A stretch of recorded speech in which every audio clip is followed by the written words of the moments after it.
Welcome to the National Pulse. I'm Raheem Kassam, editor-in-chief of thenationalpulse.com. The revolution is the point. Those are the opening words from a new article by our guest today, Dr. Matthew J. Peterson, the Vice President of Education at the Claremont Institute. And he's the editor of an extremely important publication, The American Mind. Dr. Peterson contests in his must-read new article that Black Lives Matter and Antifa together are nothing but domestic terror groups led by radicals who seek to rip America apart. And as I said on this show yesterday, that the reason Joe Biden can't condemn their actions is because they are his base. And the left's own reports and documents openly state as much, or at least that Biden needs them to be his base. The Transition Integrity Project's pathway for Biden to steal the election makes as much clear on its 9th page. I'll read that for you at the end of this monologue. But because we have new viewers every day, I want to remind you all what this is. On August the 3rd, Natalie Winters and I published an article which explained there was an impending attempt to delegitimize the election, coming from the far left and their big corporate backers. George Soros, the Berggruen Institute, the Gates Foundation, and a handful of never-Trump operatives within the Republican Party, they created a front group called the Transition Integrity Project. They claim they are non-partisan or bipartisan. They use those words interchangeably, although they mean different things. They say their raison d'etre is that Trump will try to steal the election, so they have to do something about it. Oh yeah, they're tied to the Chinese Communist Party too. This group has had an avalanche of positive press coverage from the New York Times to local papers to Vox to Atlantic Magazine and more. They're being heralded as saviors of this election. Except their whole planning document is an attack on the norms we have known in American elections for a very, very long time. The Transition Integrity Project makes no bones about its scorn for the Electoral College, and we know why. The Electoral College prevents mob rule. It prevents the coastal elites running roughshod over what they call flyover country. And it was specifically designed to do so. In other words, it was intended to stop the tyranny of the majority and mob rule. But the Transition Integrity Project unironically accuses the right of opposing America's norms, while they say this about the Electoral College, quote, TIP recognizes and shares the view that the Electoral College is profoundly anti-democratic and that numerous long-standing practices also function to create structural biases in our voting system. For present purposes, however, these constraints are treated as given. End quote. You've heard it on this show before, but you're not watching a repeat. I'm going to keep hammering this point every single day between now and November the 3rd and probably beyond.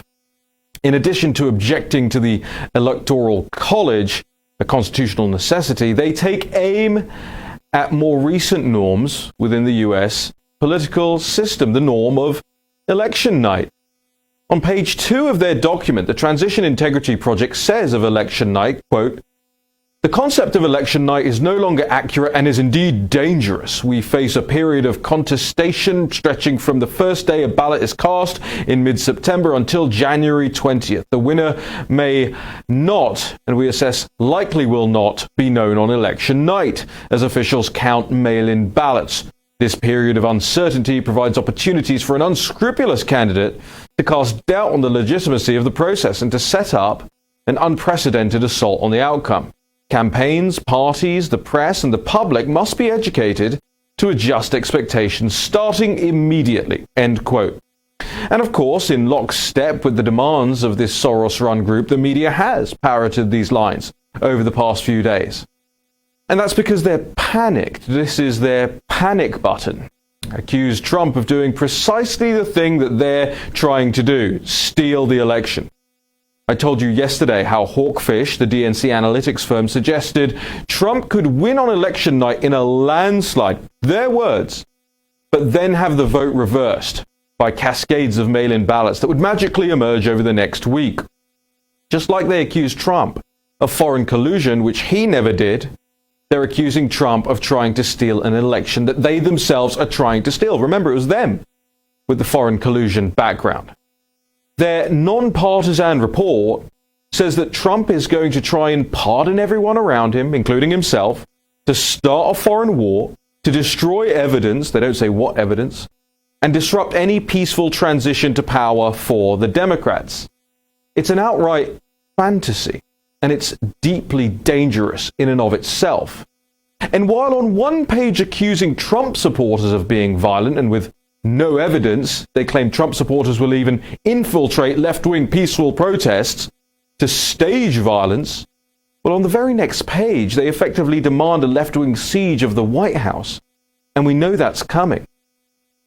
And on pages 5 and 13 of their report, they demand social media and the establishment media try to stack the decks against Trump in the aftermath of the election. Quote, social media platforms should also elevate trustworthy officials and accurate information, remove lies and disinformation, and refuse to give voice to those provoking or organizing violent action. End quote. That's precisely what Mark Zuckerberg announced today. Facebook said this morning that they will suppress anyone who is claiming victory on election day. That means Trump and his supporters. Because remember, Biden and that crowd, they want to wait until way after election day. So who are these trustworthy officials? Themselves, of course. Rosa Brooks and Niels Gilman of Soros's Open Society Group and the Chinese Communist Party-linked Berggruen Institute. Those trustworthy officials.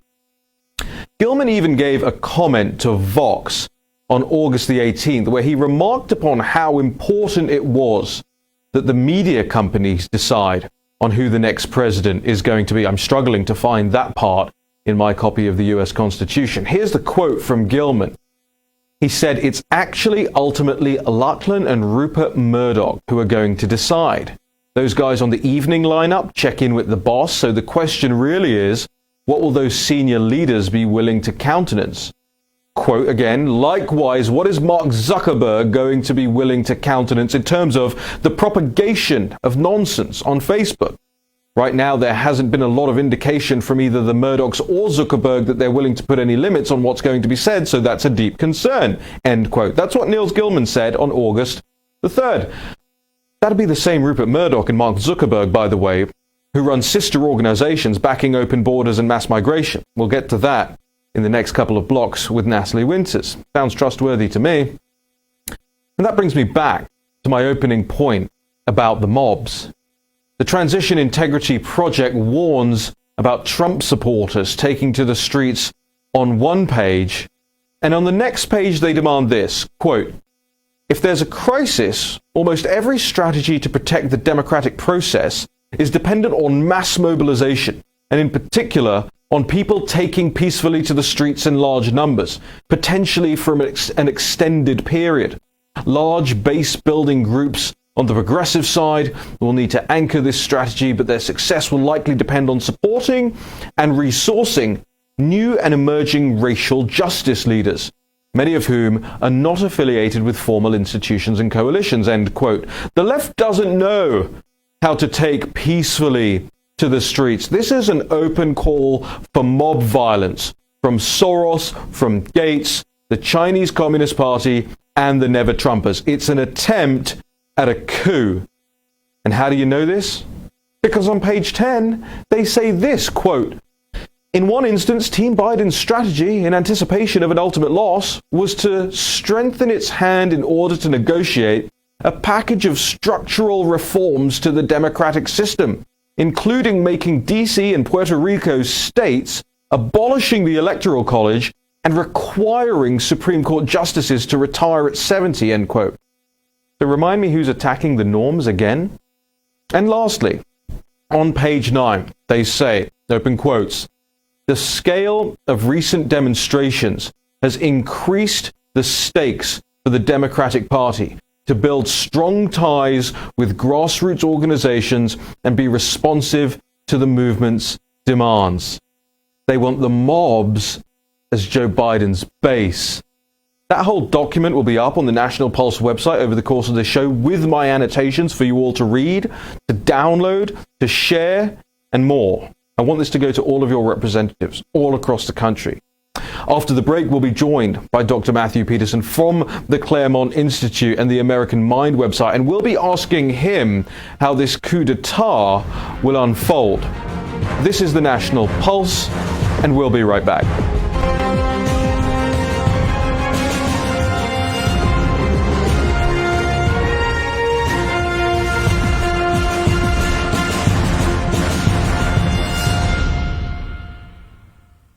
Welcome back to the National Pulse. Well, when I find a really great article, as you people know about me so far from this show and from the War Room, I print it, I annotate it, I highlight it, and this is the article we'll be discussing with our guest, Dr. Matthew Peterson from the Claremont Institute and the American Mind website. It's called The Racial Marxism of BLM, Black Lives Matter. Dr. Peterson joins us now. Dr. Peterson, thank you so much for joining us here today live on the National Pulse. Raheem, my pleasure. Thank you so much for having me.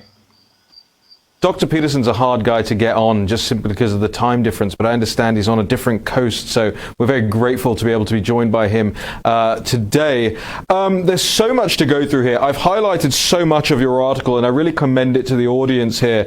I wonder if you'll just give us a précis off the bat before we jump into it. And I wonder if you caught any of my monologue in the last segment, just talking about how not just do you outline, Antifa and BLM as effectively one and the same now, but domestic terror groups, but that actually left-wing institutions are pushing for Biden to embrace these groups as his base, Dr. Peterson. Yes, I mean, the basic point here is that most people in the country still do not realize, because of the way in which the media has muddied things and hidden the truth, that BLM and Antifa both want the destruction of America as we know it. And what has happened is, it's happened in the past, is that the Democratic Party refuses to acknowledge that they are allowing these riots and this insurrection, and they're allowing a movement that is avowedly Marxist, that actually hates Joe Biden and wants to destroy him too, but sees Joe Biden as their useful idiot. And of course, Biden and Harris refuse to condemn BLM or Antifa by name. And that's by design. You have two different groups on the left trying to use each other, and America hangs in the balance. Yeah, that's absolutely right, and what a way to put it. I want to start off with what you say here in your first paragraph, Dr. Peterson. You say Black Lives Matter does not represent the old civil rights movement. Now, if I were in, around, or supportive of Black Lives Matter, I would say to you, that's not up to you to white-splain. What would you say to them? Well, thankfully, the pigmentation of our skin doesn't have much to do with being able to make a reasonable argument. They're two separate things, and since I'm not a racialist, I don't really think it matters, what race someone is when they explain this. Look, this is by BLM's own admission, though. This is not anyone coming in and describing and telling them what they are. What I say is take them seriously. They do not like the version of civil rights that most Americans remember as being promulgated by Martin Luther King. They, in fact, stand against the notion of equality under law. They think that any kind of inequality in America can be explained by racism, particularly of white people.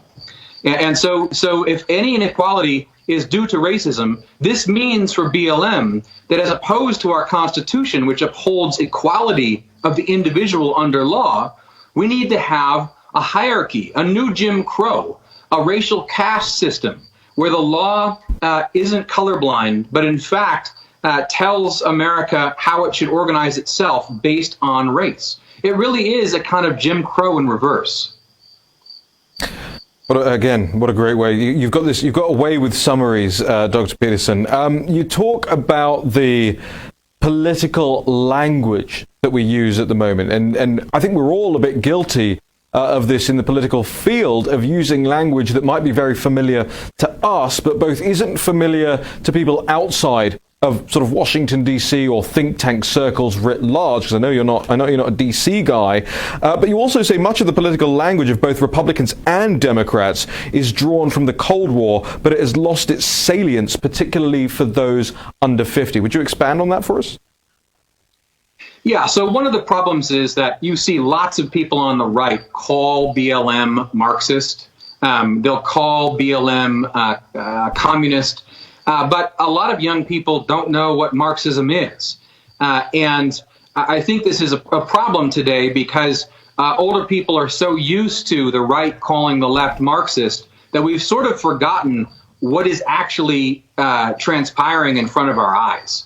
And so what matters is not whether we use the word Marxist or communism or leftist. What matters is that people understand what these groups actually believe and what they're trying to accomplish. I think a lot of people as well are struggling to figure out why. I mean, you mentioned the Democrat Party now being the party of American oligarchs, and you go on to say that you're going to call sort of the BLM and the Antifa crowd an elite-funded effort to destabilize the American way of life as we have known it, to overhaul the principles of our justice system, put identities above equal individual rights, the erosion of private property, the destruction of traditional families and moral culture. And I think most people would agree with your thesis on that, but the question that I think a lot of people struggle to answer, I struggle to answer a lot, is why? Why do these American oligarchs want that? Why do these American oligarchs hate the traditional family? Why do they hate the same institutions and the same history that has actually allowed them to become these oligarchs? Yeah, so I would make a distinction between a lot of the foundations that supported Black Lives Matter from the beginning, which have always had a very hard left bent to them.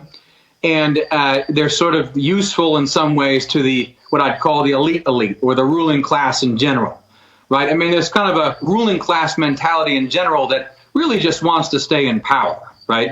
And may or may not be ideological.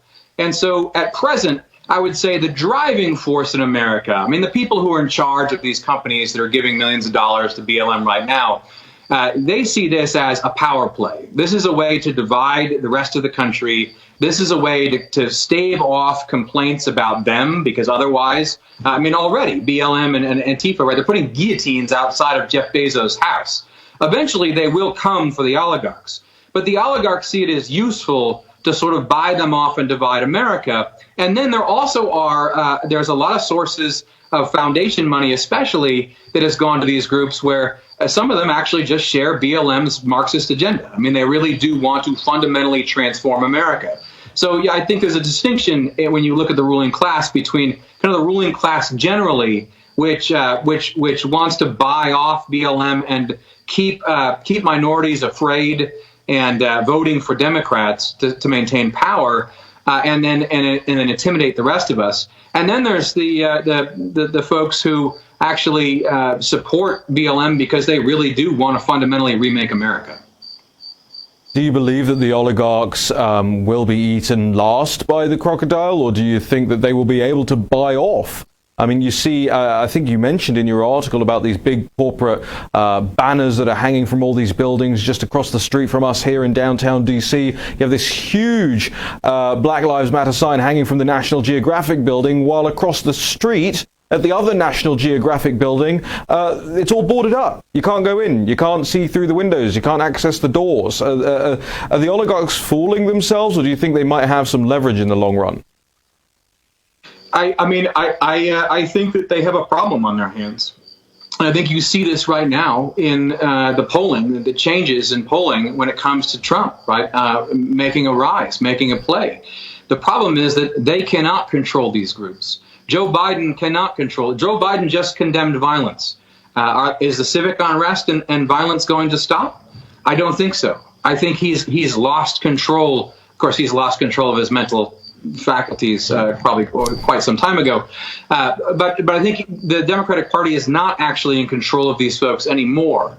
And you have to understand, they don't necessarily like each other. They're using each other, right, these forces. But the idea that doddering old Nancy Pelosi or Joe Biden is going to tell the leaders of BLM or Antifa what to do, I think the cat's out of the bag. They opened Pandora's box, as I said in another article, and they let deep-rooted fear and anger start flowing through the population, and it's out of their hands at this point. Now, of course, they will try to channel and control it, but I don't think at this point it's up to them.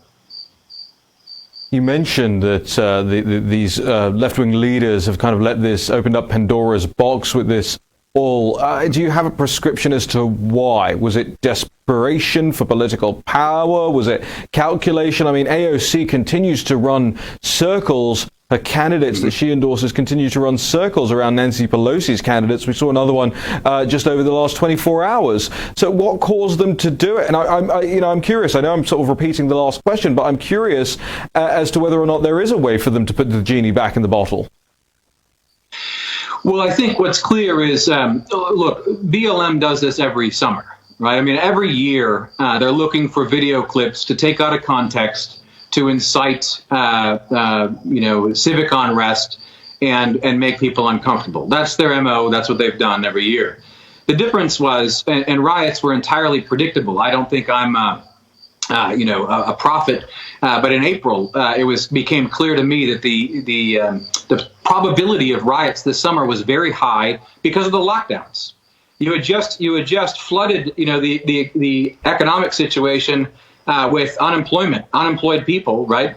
And you locked everyone up for a long time. The idea that there'd be riots wasn't too hard to figure out, I think, for anyone who was looking into the tea leaves. What happened, though, is that BLM found the perfect video this summer when it comes to George Floyd, because it was so awful. It was so hard to watch. It was so terrible.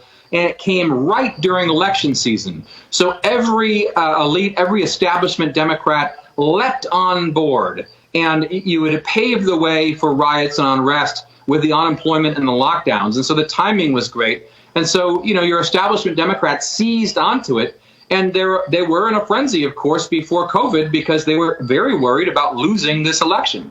And so, the timing of that video was perfect, and it got out of control very fast. They showed no restraint at all. They essentially, the message right now that the left has been giving in these Democrat-won cities, and the left at the top with Pelosi and Biden, is if you go out and commit violence, quote unquote, for racial justice, we won't do anything. And it's okay. Please go out there. And of course, most black Americans don't even agree with defunding the police. BLM does not represent most black Americans. And that's just true. You can look at the polls. But what's happened in a very short period of time is that in a frenzy, the establishment said, please, riot, protest, we will support you. And a lot of bad people who've been wanting to do this for a very long time now have hundreds of millions of dollars, and the riots will continue on into January. And Kamala Harris is sort of backing it and endorsing it and telling them that this is all, de rigueur, par for the course. I said in my monologue.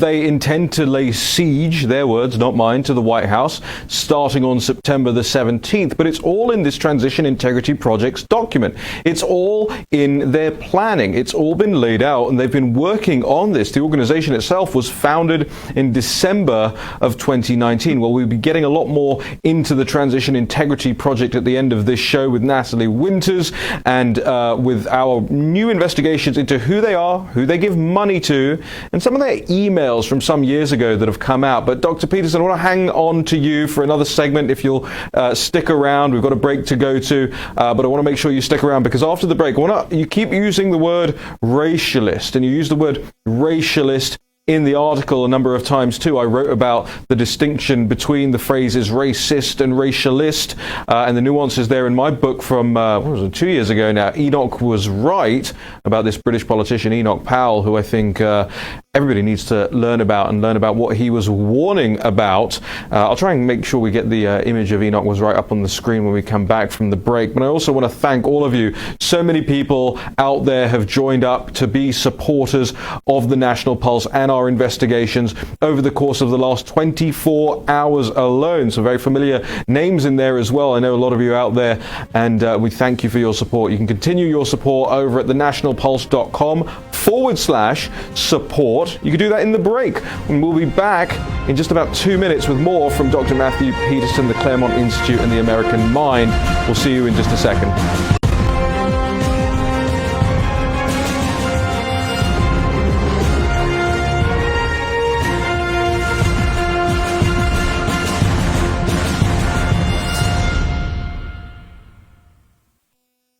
I'm quoting here from Dr. Matthew Peterson's incredible article, and sometimes these things can be incredibly long, but somehow Dr. Peterson has managed to succinctly state a lot of what needs to be known about these radical Marxist terrorists.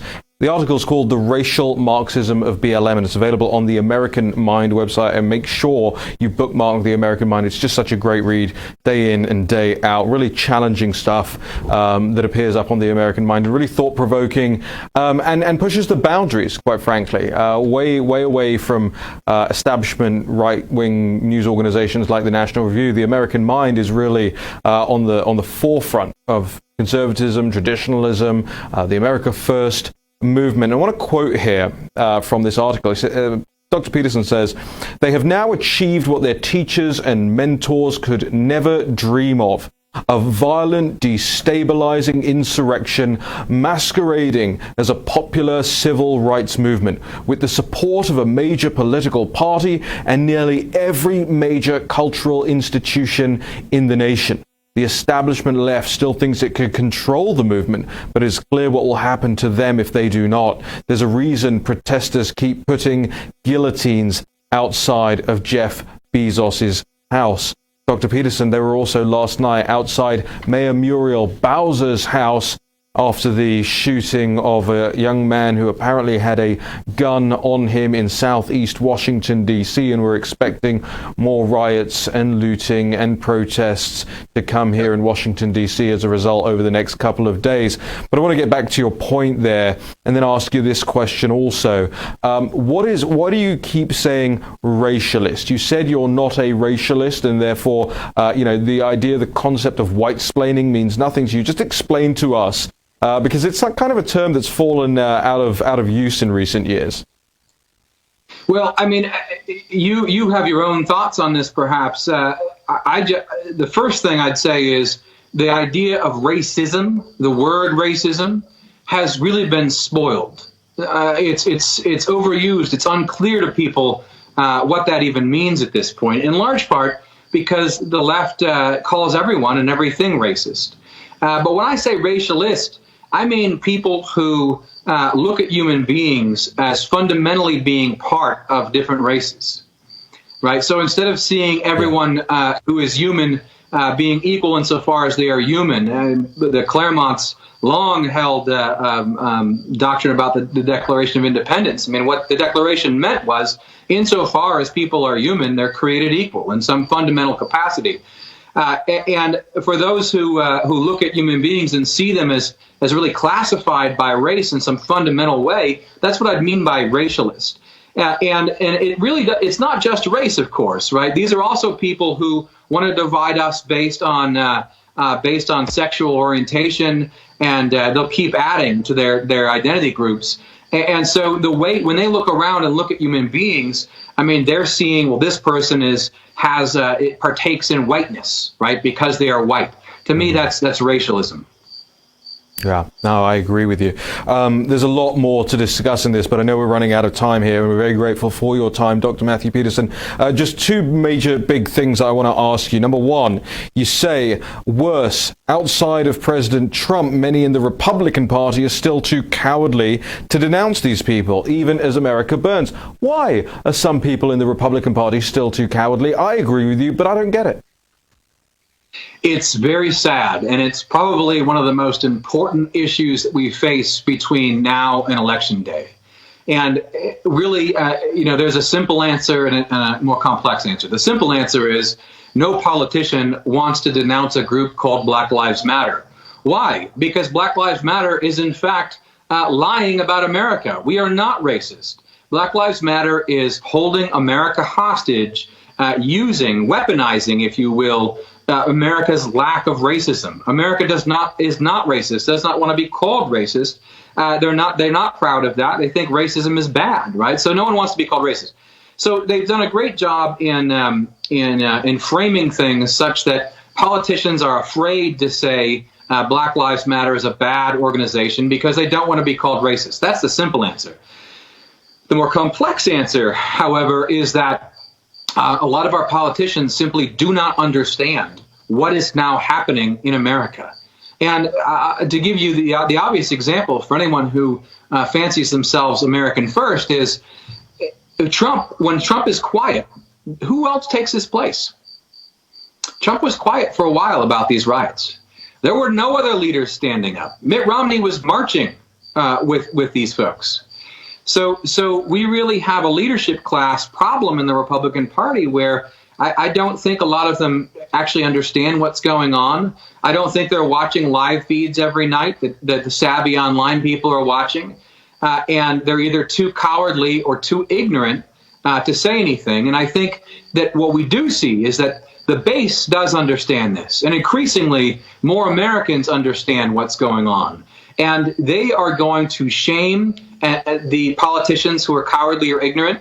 And I think they're never going to elect folks like this again. I think you're seeing a radicalization of the base. And I think that moving forward, we will look for politicians who have the courage and the intelligence to call out radical extremist groups that are literally burning things down in front of our eyes.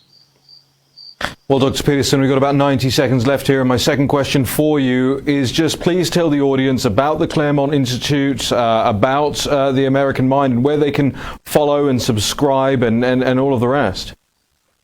So the Claremont Institute for 40 years has worked on recovering the principles of the American founding and applying them in a way that makes sense for our day and age. That's claremont.org. The publication that I founded along with James Polis is called The American Mind, americanmind.org. And the essay that Raheem is very generously talking about today is actually an introduction to a number of articles we published this week on the connection between Black Lives Matter and Marxism.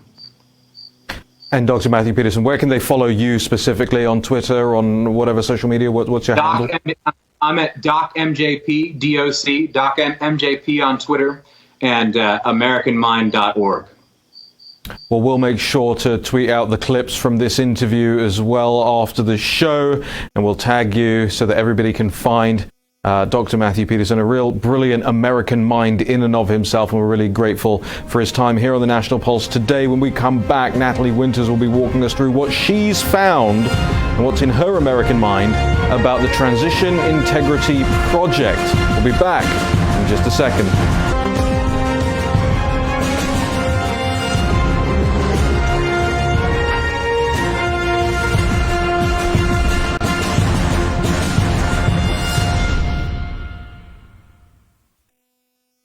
Well, they say if you want anything done right, you got to do it yourself. The whole Transition Integrity Project document was supposed to be on the National Pulse website with all my notes during this show, but we'll make sure it goes up immediately afterwards. Clearly, Natalie Winters was busy with something else in the intervening period. I did mention my book, Enoch Was Right. I know a lot of you guys haven't previously seen that, so I want to put that on the screen there. It is available on Amazon. Enoch Was Right. It's I think a short but informative read about something that a much maligned politician from the United Kingdom was trying to warn us about as it pertained to immigration and indeed racial division that was going to be stoked in both our country and yours here in the United States. He was a prophet in that sense. 1968, he gave the famous speech. So make sure you go and get a copy of Enoch Was Right. But if you support the National Pulse, by the way, by going to thenationalpulse.com/support, you actually get a free signed copy of my book, and along with a nice hat, a red hat, and a monthly town hall with both Natalie Winters and myself. So make sure nationalpulse.com/support, or you can go to fundrealnews.com. We also own that. All right. Speaking of real news, Natalie, you've been going through some of the documents that pertain to this Transition Integrity Project, and I know people are going to get bored of me saying that term between now and the election, but this is everything right here, and it's everything because they've given their playbook away. I'm not sure if this was ever supposed to be published, but a news outlet did accidentally publish it on their website, or include a report to it on their a link to it on their website. We've ripped it down. It's now being circulated. It was circulated, of course, by the President of the United States in a linked story the other day.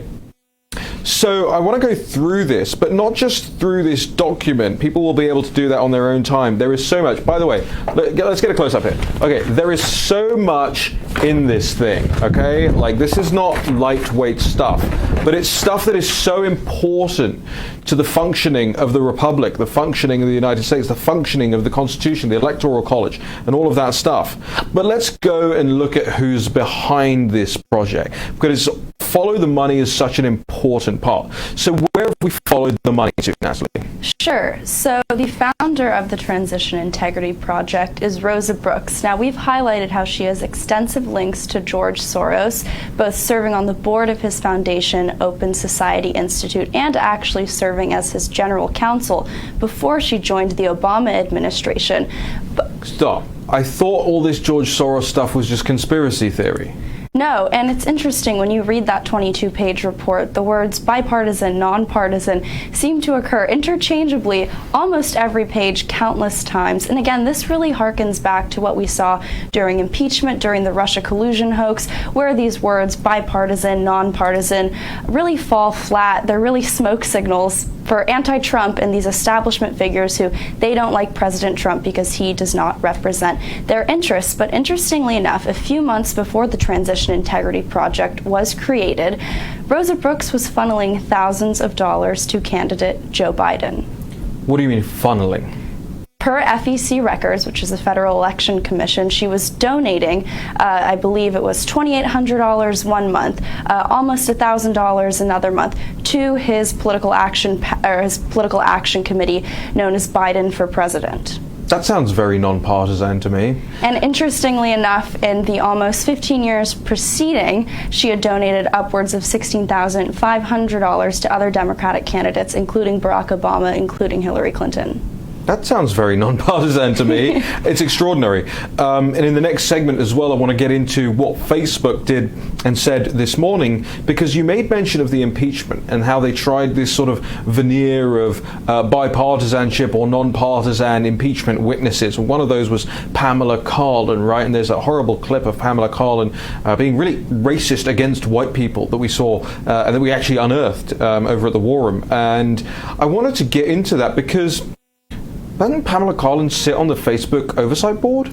Yes, the oversight board, which we have a story up from months ago where I believe it was almost 95% hardcore anti-Trump, radical left-wing, in some cases Marxist activists who've compared President Trump to Hitler, who've wanted to get him removed from Twitter. The list goes on. But now Facebook is abiding by the strictures and the diktats of the Transition Integrity Project. Mark Zuckerberg announced this morning that Facebook will attempt to suppress information either from candidates or from candidate supporters that claim victory on election night. So they're saying that if you're President Trump's Facebook page or you're a supporter of President Trump on Facebook, and if you try and claim that President Trump has won the election on election night, that they will suppress your content downwards. Exactly, and it goes back to what you said in your opening about how Nils Gilman, another founder of the Transition Integrity Project, said that the decisions about the election, who's going to win,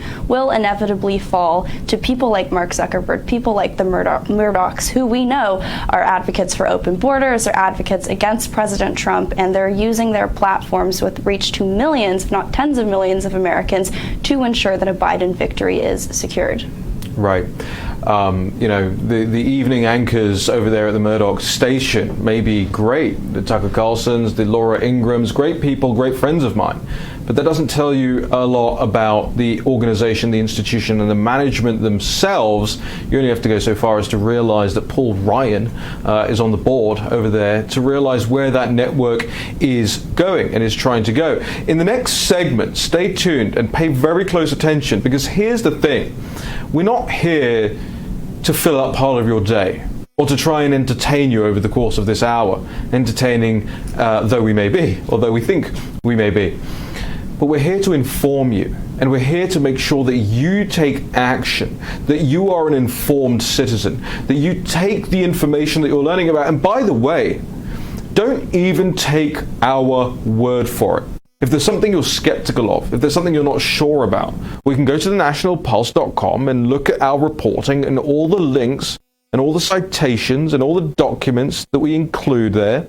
And if you're not sure again, go somewhere else, do your own research, and figure out who's saying what. Again, follow the money. It's not hard to figure out where a lot of this stuff is coming from. If you see, a PolitiFact fact check or a Media Matters fact check on one of our articles, you know that those organizations are funded by far-left open borders groups.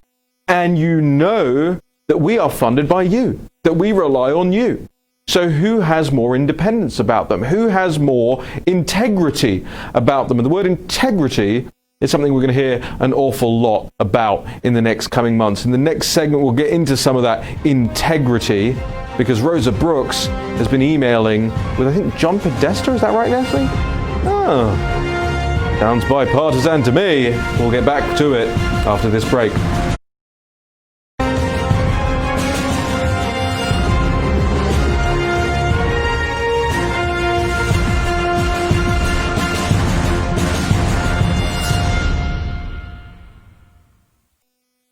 Welcome back to the National Pulse.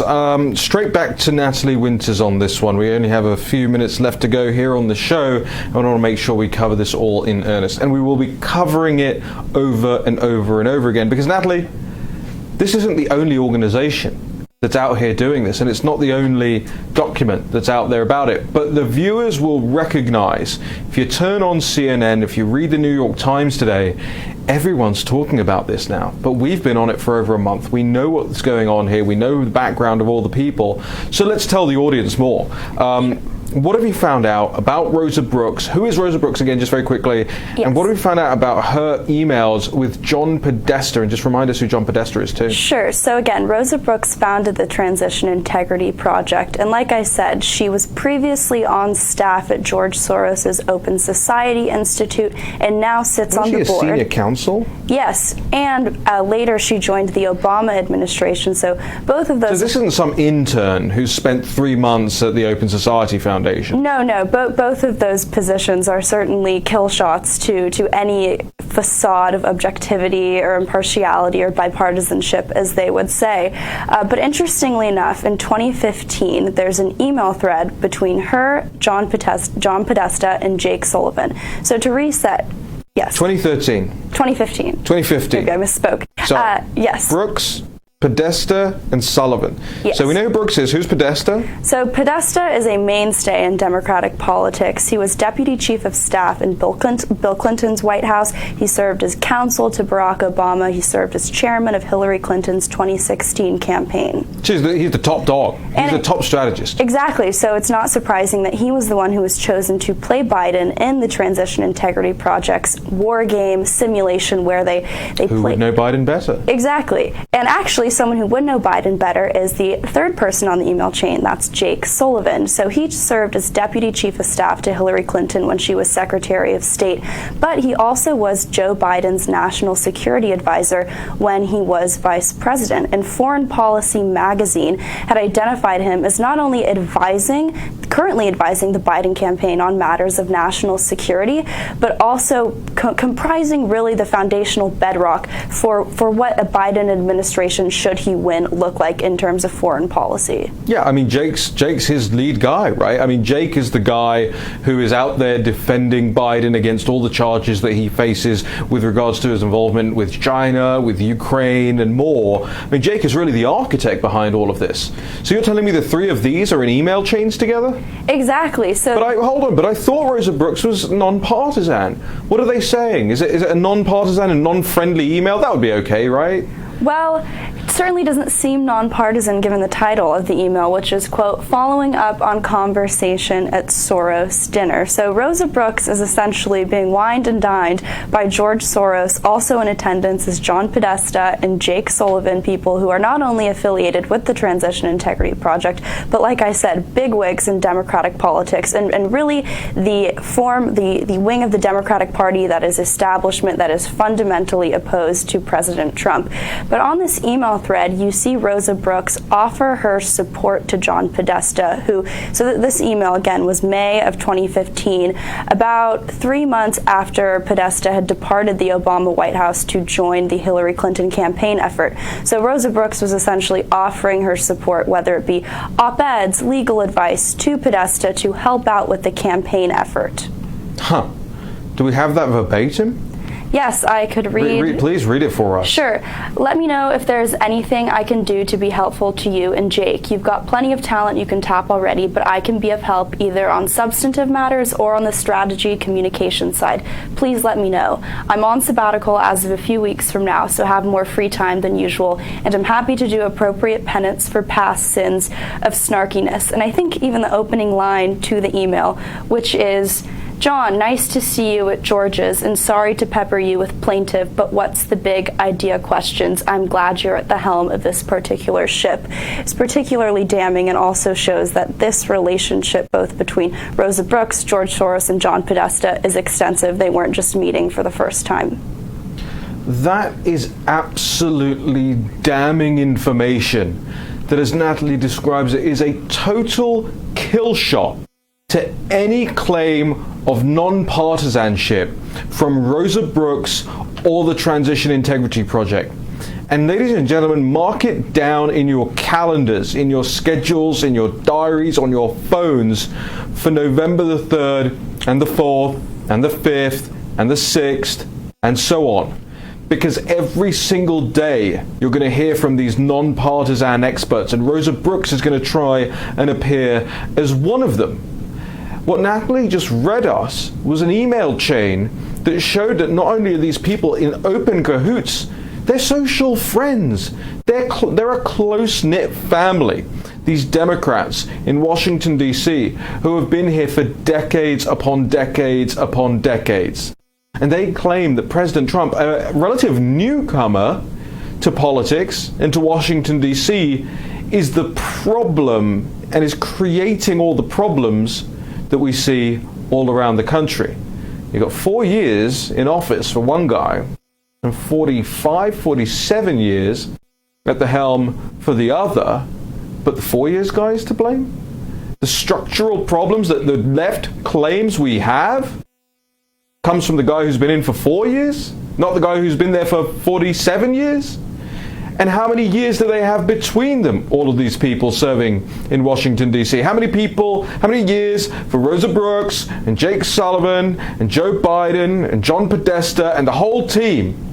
But we're supposed to believe that it's Trump and Trump's team that have caused the problems that the country faces today.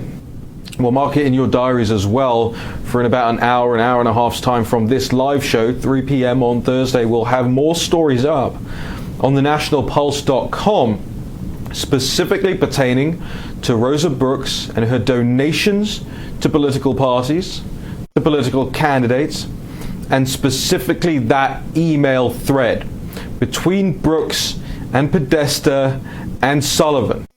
We break real news here. We do real investigations. We follow the money. We show you where to look. We show you where the nefarious activity comes from. And that's why we need your support. your support over at thenationalpulse.com/support, but also your support in making sure that these clips reach so many people. You follow us on Twitter at The National Pulse, follow America's Voice, make sure you're downloading the America's Voice app, and make sure you're getting the Pluto app so you can watch it on there. Recommend us to your friends. Send this out to everyone out there. I want to say a big thank you to Natalie Winters. Also a big thank you to Dr. Matthew Peterson. Make sure you're watching tonight's live coverage right here on America's Voice.